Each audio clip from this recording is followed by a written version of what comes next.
All right, we're gonna get started on wall walks. So anytime we are doing wall walks in this corner, never a bad idea to move the anchors out of the way so that we don't have to worry about feet getting caught on the anchors. But yeah, so basically we are going to go into everything wall walks. So let's get going. Yeah, so the wall walks, there's typically a lot of room for variation for the wall walks, especially when you're teaching them for the first time, because it's probably the first time that someone's done a handstand since maybe they were like 6 years old, unless they've been doing gymnastics or dance kind of through their life. So it's a very, very intimidating movement, especially if you, like the way that I do it, kind of give them the full demo first of what the end goal is going to look like.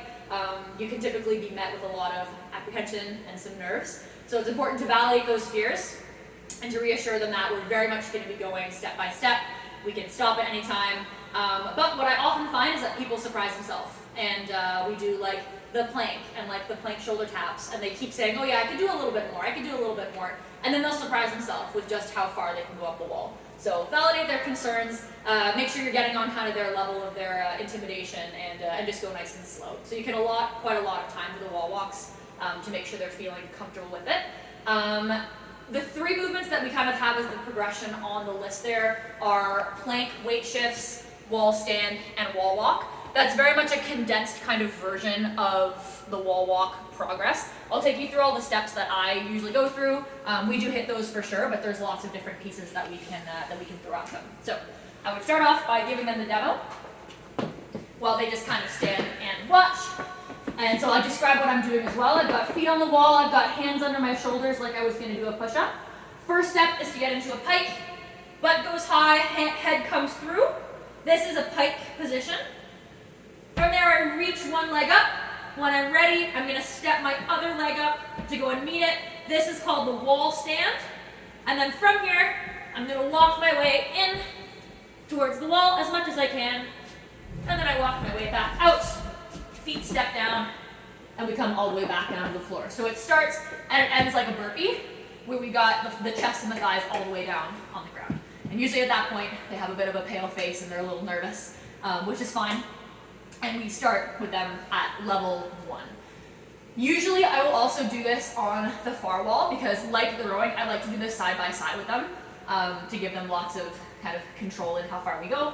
But you can also do it in the space if there's not enough room. So first thing we would do, I would get them set up on the wall, so feet on the wall, chest and thighs down, hands under their shoulders, but we would just come to a plank. And we would just hold here for maybe 20 seconds or so. We get them comfortable on their hands. I'd ask them if they have, any history of like wrist pain or like shoulder issues.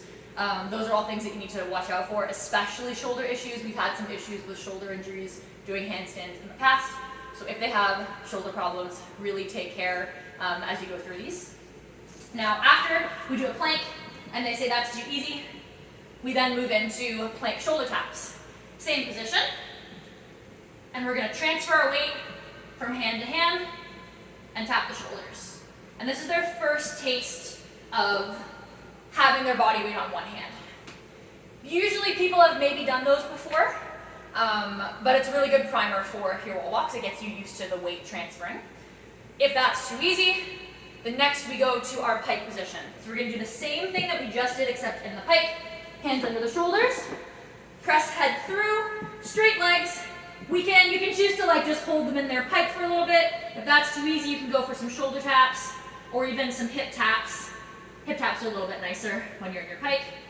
And that again just gets them used to being on their hands and moving the weight from side to side. Now another note that I like to make about this is having the fingers turned out a little bit to the corners. We definitely don't want internally rotated fingers here. Straightforward is okay, but out to the corners a little bit is even better. It's very, very safe for your shoulders and it's a nice secure position. I've noticed that gymnasts will sometimes do this just by kind of reflex. We want to kind of discourage that position with the hands. After that, if that's too easy, then we go to our wall stand. For the wall stand, again, we start low, we go into the pike, we reach one leg up, and then when they're ready, they're going to step their other foot up. And this is usually where it gets pretty scary for them because we're getting kind of inverted at this point. Head is through, Fingers are turned out to the corners a little bit, and I would usually just have them hold this as long as they like. Maybe it's 3 seconds, maybe it's like 20 seconds, but when they're finished, make sure they step back down and come back down to the floor nice and safe. That I find is a stopping point for a lot of people. Like that's kind of where a good amount of people will say, okay, that's enough for today, and we say fine, and we move on. If they're still feeling brave though, and that's a little bit easier than they thought, the next step is to take 1 step into the wall and 1 step back out. We don't go right to the full wall walk, we just do 1 step in and 1 step out. And that starts to teach them the importance of walking back out. I find when I teach the kids in particular, and I have them do their step in, they just come down to the floor after that. So make sure they step back out, feet move on the wall as well, and we come back down to the floor. Again, that's a stopping point for a lot of people. If that still feels good, you can just keep progressing them in and out of the wall. But don't forget to reiterate the importance of walking back out as well, not just walking in and then crashing to the ground, because that gets a little bit dangerous. Yes, Sam? Question. If that feels like it may be too difficult for somebody, could you maybe go over like a pike wall walk? So Feet on the wall? Yeah, feet stay on the wall. Low? Yeah. Like this? Yeah. Oh, I've never done this before. Never done this? That's a good idea. Perfect. So, modification to that, There we go. pike wall walk would be in the pike position, walking in and walking out. And that's actually a really great way of, again, kind of getting them used to the inversion without the high stakes nature of having your feet way up high on the wall. Can we get one more demo of that? Oh, yeah, for sure. So it starts the same way. Pike up, walk in as much as you can, walk back out, and then back down to the floor. Awesome. Beautiful. That's it. Yeah. All right, I'll just pause for a second.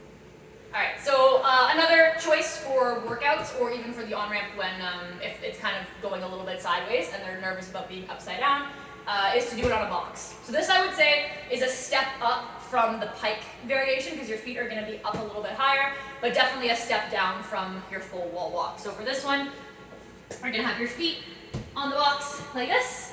A little bit of inversion, but not too much. We walk the hands in towards the box and walk the hands back out away from the box. And that's just another really kind of simple scaling option. They can set it up pretty quickly, and it introduces the inversion without it being too kind of high risk.